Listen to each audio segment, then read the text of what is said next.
Mas, incrivelmente, poucos meses depois que ele morreu, o povo inglês finalmente teve acesso à Bíblia que ele tanto queria ter disseminado.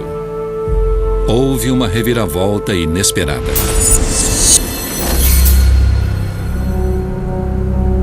O homem cujos olhos Tyndale queria abrir era o rei inglês Henrique VIII. Hoje, o rei é lembrado por suas 6 esposas. Henrique precisava de um herdeiro com certa urgência e sua primeira rainha não conseguiu gerar um filho. Ele precisava se divorciar, mas o Papa não consentia.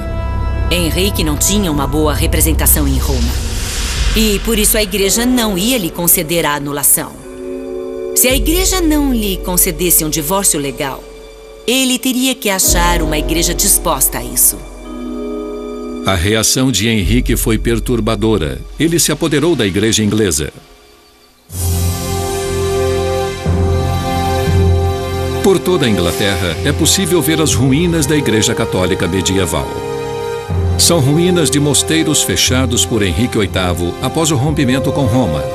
Elas são um símbolo permanente da revolução que atingiu a Inglaterra na década de 1530, depois da apropriação da igreja por Henrique VIII. O braço direito do rei, encarregado da transformação, foi o arcebispo de Canterbury, Thomas Cranmer.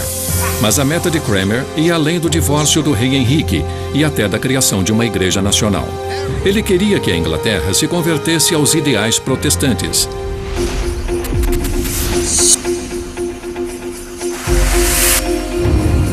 Como em outros países da Europa, a Bíblia na língua nativa foi a base da reforma de Cranmer. Ele agiu rapidamente para preencher esta lacuna na Inglaterra. Esta é a primeira Bíblia oficial em inglês, conhecida como a Bíblia de Matthew. É supostamente o trabalho de um certo Thomas Matthew, mas o nome é um pseudônimo. Ela foi impressa na Antuérpia. E estas iniciais rebuscadas revelam aos estudiosos quem realmente fez o trabalho, W.T., de William Tyndale. 2 anos mais tarde, surge a grande Bíblia de Cranmer. A maior parte do texto de Tyndale é mantida, mas esta publicação é, enfim, oficial. Ela foi adotada pelas igrejas inglesas por decreto real.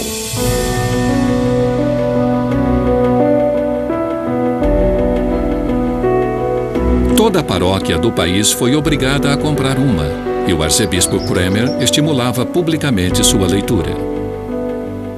E é conveniente e bom que as escrituras sejam lidas por todo e qualquer tipo de pessoa, e somente em uma linguagem. Todos devem encontrar tudo em que devem acreditar, o que devem fazer e o que não devem fazer. Para muitos, ouvir a palavra de Deus em inglês era mais do que uma revelação. Era uma revolução. O clero foi desafiado e muitos sacerdotes ainda se prendiam às convicções católicas, apesar dos decretos de Cranmer. E abrindo a sua boca, os ensinava dizendo: bem-aventurados os pobres de espírito, porque deles é o reino dos céus. Mas poucos meses depois, Henrique começou a ter dúvidas sobre a empreitada de seu arcebispo. Era protestante demais para seu gosto. Se o ato de não reconhecer a autoridade do Papa é ser protestante, então Henrique era um ótimo protestante. Se é realmente a crença central de que você é salvo pela fé e não pelas boas ações, então Henrique não era protestante, era bem conservador.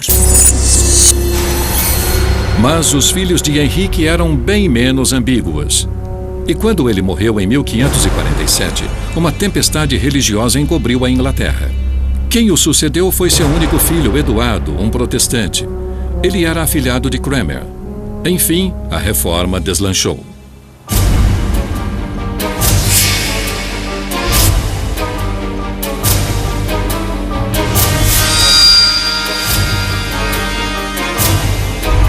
Mas apenas 5 anos depois, o rei Eduardo morreu e foi sucedido por sua irmã Maria, uma católica fervorosa. Ela reverteu as determinações e reintroduziu toda a tradição católica. Neste processo, 300 protestantes foram queimados na fogueira e Thomas Cranmer, o homem que publicou a primeira Bíblia oficial em inglês, foi preso.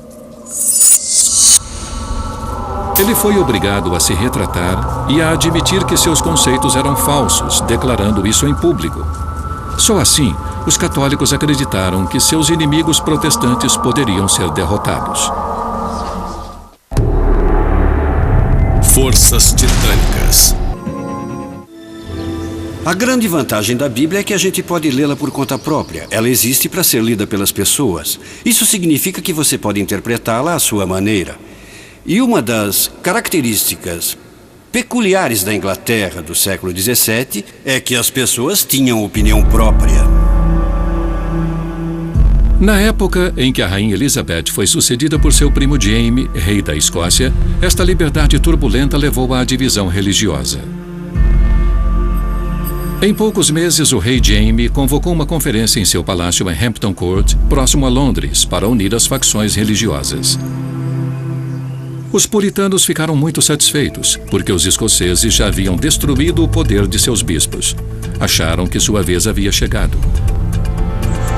A conferência durou 3 dias inteiros e, previsivelmente, os bispos ingleses aproveitaram cada oportunidade para retratar os puritanos como radicais perigosos, como realmente muitos eram. Sua agressão política foi bem sucedida. Parecia que os puritanos sairiam derrotados. Até que um dos religiosos puritanos sugeriu uma nova tradução da Bíblia. O líder dos bispos aprovou a ideia de que uma nova Bíblia seria conveniente para todos. Assim, o rei Jaime encomendou uma nova Bíblia, cujo propósito era agradar todas as partes e promover a base de uma verdadeira Igreja Nacional, em que todos pudessem se unir nos mesmos rituais.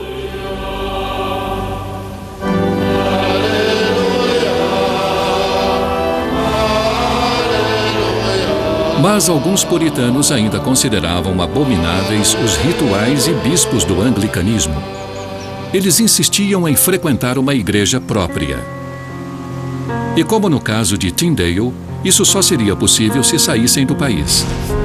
Eles cruzaram o Atlântico rumo à América e ficaram conhecidos como os Pais Peregrinos. A comunidade que formaram em New Plymouth, em 1620, inspiraria a criação dos Estados Unidos. Em vez de uma igreja estatal, como havia ocorrido na Inglaterra, os Pais Peregrinos criaram um estado eclesiástico. Uma comunidade sagrada, baseada exclusivamente em suas próprias leituras da Bíblia em inglês. Não era um povo dedicado à liberdade de pensamento, exceto o deles. Eles queriam fundar uma igreja que fosse tão central no funcionamento da sociedade quanto a igreja anglicana na Inglaterra. Comunidades puritanas similares se espalharam pelas novas colônias. Foi um experimento revolucionário, tanto para a política quanto para a religião. E por trás de tudo isso estavam as palavras da Bíblia do rei Jaime, que havia sido trazida pelos peregrinos. Ela se tornou parte essencial da vida norte-americana até os dias de hoje. Para a maioria das pessoas, a linguagem do século XVII na Bíblia do rei Jaime é a voz de Deus. É como a Bíblia deve soar. Bem-aventurados os pobres de espírito, porque deles é o reino dos céus. Bem-aventurados os limpos de coração, porque eles verão a Deus. Bem-aventurados os que têm fome e sede de justiça, porque eles serão fartos. Bem-aventurados os misericordiosos, porque eles alcançarão misericórdia. A linguagem da Bíblia do rei Jaime é rica e bonita e esteticamente estimulante. E para a maioria das pessoas de tradição protestante, que não enfatiza as artes visuais, eu acho que essa linguagem se tornou o único prazer estético. Era a única opção para elas, não só por motivos religiosos, mas porque levavam vidas de trabalho duro nas fazendas e nas zonas rurais, em lugares onde outras formas de cultura não estavam disponíveis. Forças titânicas.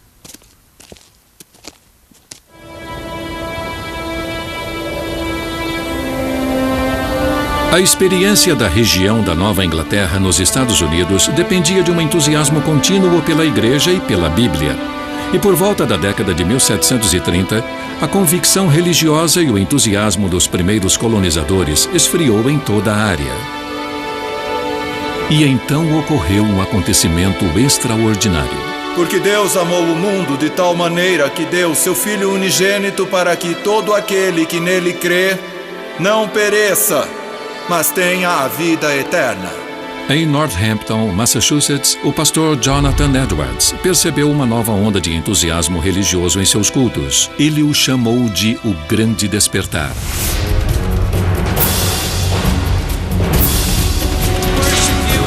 Seus efeitos ainda ecoam nas igrejas de hoje.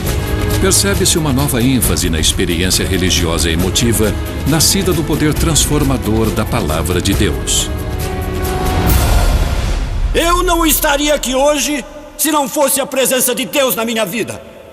Com sua misericórdia e sua graça, Ele abençoou o meu caminho. Eu chego lá. Mas o ressurgimento deste fervor era forte demais para se limitar às igrejas que já existiam. Estimulados pelo calor do entusiasmo religioso, alguns fiéis fundaram suas próprias igrejas, deixando de lado as antigas igrejas puritanas menos fervorosas. Acredito que o tipo de fervor que alguém como Edwards trouxe para a pregação da palavra inspirou as pessoas a buscarem a salvação de uma maneira que não ficava mais restrita a um tipo específico de estrutura religiosa. E aí, o que surge é um tipo de emoção descontrolada, centralizada nas escrituras, usando a Bíblia como um roteiro.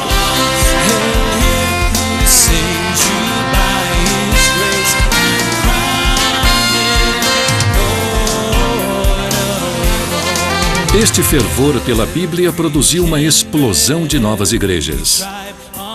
Presbiterianas, batistas, anabatistas, metodistas, luteranas, congregacionalistas, episcopais, ciência cristã, anglicanas, adventistas, de testemunhas de Jeová, unitarianas. 400 anos após a morte de Wycliffe, os norte-americanos aprenderam a lição. Tanta diversidade impossibilitou a ideia puritana de um Estado eclesiástico. A tolerância era necessária e foi dado um passo além. Ela se tornou obrigatória. Deus Todo-Poderoso criou a mente livre, disse Jefferson. E a Constituição dos Estados Unidos insiste na separação total entre igreja e Estado e garante a liberdade de expressão. A primeira emenda continua importantíssima até hoje. O direito de discordar sobre algo tão essencial quanto a interpretação da Bíblia tornou-se ponto pacífico. Esta discordância é fundamental para a democracia e é parte essencial das liberdades que todos esperam ter. Estas liberdades começaram a surgir em território inglês há mais de 600 anos. Como Jefferson, os primeiros reformadores escolheram confiar nas pessoas e buscaram autoridade espiritual, não na igreja, mas na Bíblia e na consciência individual. E este é o legado a todos os povos, não só os que têm o inglês como língua materna, não apenas protestantes, nem apenas cristãos seguidores da Bíblia. Liberdade de escolha, liberdade de consciência e liberdade de expressão.